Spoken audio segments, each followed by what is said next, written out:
So what is 34% of 12 kilometres? So 12 కిలోమీటర్స్లో 34% అనేది ఎంత అని క్వశ్చన్.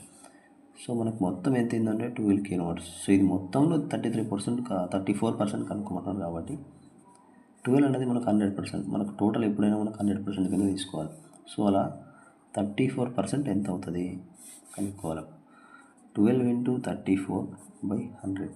సో దీన్ని సింప్లిఫై చేస్తే మనకు వచ్చేస్తుంది 50, మళ్ళీ 3 25, మళ్ళీ ఏమైనా క్యాన్సిల్ అవుతుందో చెక్ చేసుకోవాలి. 3 3 12 1 9 10 1 or 2 25.